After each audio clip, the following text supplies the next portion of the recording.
O principal problema de quando estamos fazendo um preparo intracanal, que é bem diferente de quando você está fazendo qualquer outro tipo de preparo na coroa, é você conseguir enxergar. Mediante o fato de que, mesmo tendo microscópios, lupas, todos os recursos de ampliação da sua visão, lá na intimidade do canal, quando a broca está atuando, você não tem acesso visual perfeito porque duas coisas não ocupam o mesmo espaço, né, fisicamente falando. Então, nós vamos sim continuar tendo a danada da dificuldade de observar, portanto, a gente tem que ter estratégias para irmos criando caminhos para eu conseguir observar. E daí a gente vai evitar aquele risco tremendo, que é um risco iminente durante o preparo, que é a danada da trepanação. Às vezes você tem uma trepanação bem ampla, se você errar o posicionamento, né, espacial da broca e fazer uma perfuração, aí é uma trepanação muito séria, problemática, de difícil tratamento.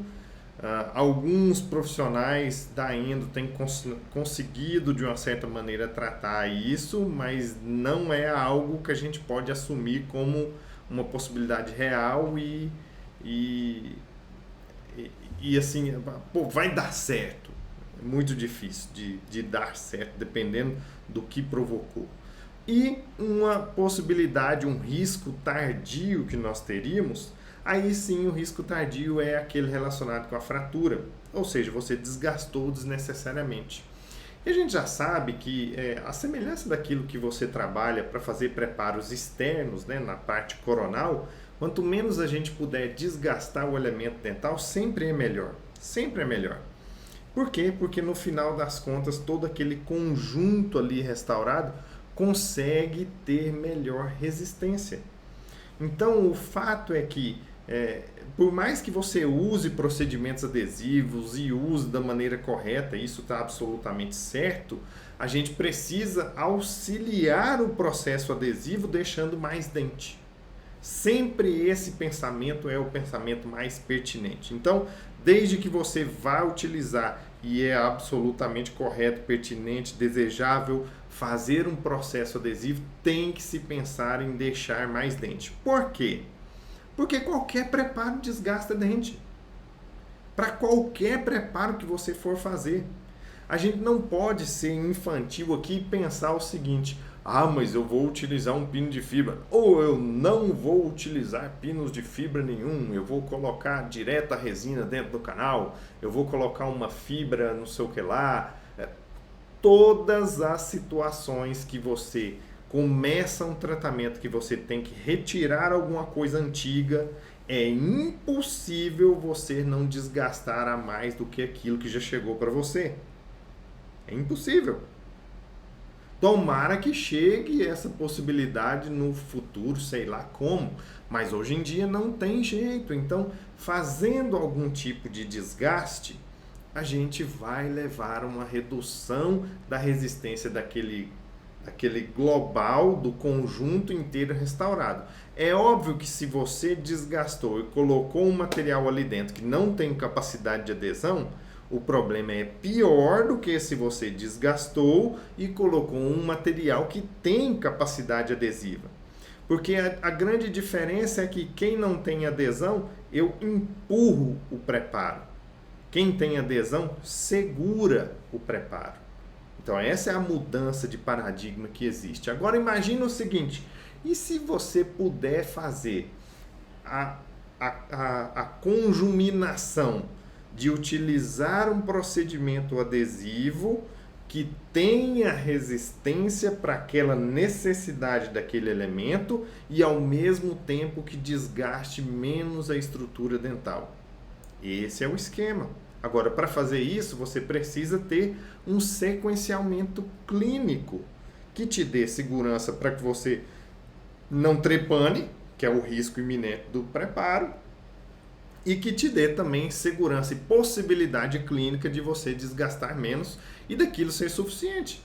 Não adianta nada, eu vou desgastar menos e depois o pino não entra. Aí não funcionou. Então tem que ter um pensamento correto. O primeiro pensamento que eu quero que você grave aí na sua cabeça, você que está me assistindo, é o seguinte: todo sistema de pino é diferente. Todos, todos. Se você trabalha com pinos da FGM, saiba que eles têm formatos diferentes, composição, etc., diferente dos pinos dentro da própria empresa, né? Vocês estão vendo aqui, ó, imagens do lado direito aqui da tela. Eu estou mostrando 2 pinos aqui que são da FGM. Esse mais gordinho aqui, mais curto, é o White Post DCE da série especial. Um pino super bem indicado para aquelas situações onde na parte coronária você tem uma amplitude maior da embocadura do canal. Como ele é mais gordinho, ele preenche aquela região com maior volume de fibra. E do outro lado, imediatamente ao lado esquerdo dele, nós estamos vendo o White Post DC. DC é de Dual Conicity, dupla conicidade. Então, olha, esse que tem, todos eles têm dupla conicidade. Mas um é mais volumoso e mais curto. O outro não. O outro é mais comprido e mais magrinho. As brocas que servem para eles são diferentes. A broca para o gordinho é diferente da broca do magrinho. Então, dentro de uma única empresa, você já observou que as brocas são diferentes. Vamos lá para o outro lado, para o lado esquerdo aí da nossa tela. Aí nós temos primeiro aí os Exacto. Então você tem o Exacto da Angelus, o meio, depois o 1, o 2 e o 3. Observem que eles também têm uma dupla conicidade, depois na parte mais externa eles são mais paralelos, até chegar lá no limite do pino. E que isso é totalmente diferente de quando você olha na mesma empresa outro formato de pino, que é o Refor Post. O Refor Post, se você traçar uma linha do lado dele e do outro lado dele, você vai ver que eles são praticamente paralelos. Então, olha só que interessante. Se eles são praticamente paralelos, eu tenho que buscar o uso de uma broca que me dê esta característica.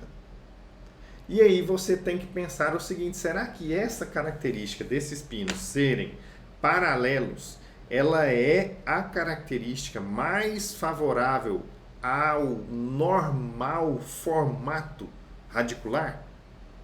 Você não tem uma raiz que é paralela, de cabo a rabo, de cima e embaixo. Todas as raízes são cônicas.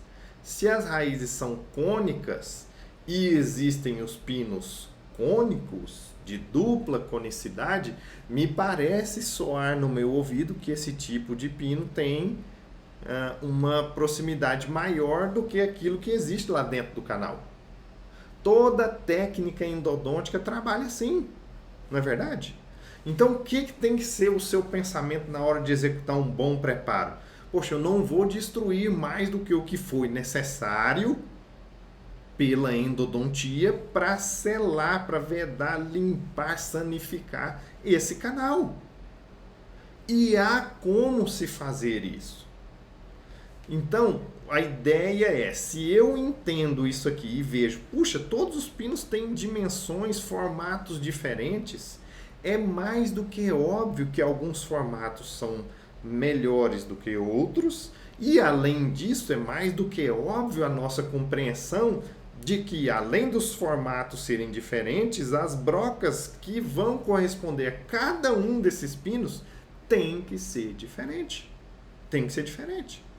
Ah, mas eu tenho uma proximidade muito assim parecida, Rodrigo, do pino White Post, por exemplo. Vamos pegar aqui um White Post, eu não sei qual é o número desse daqui, mas talvez ele seja o 1, White Post DC1 com o Exacto 1. Sim, eles parecem, mas eles são diferentes.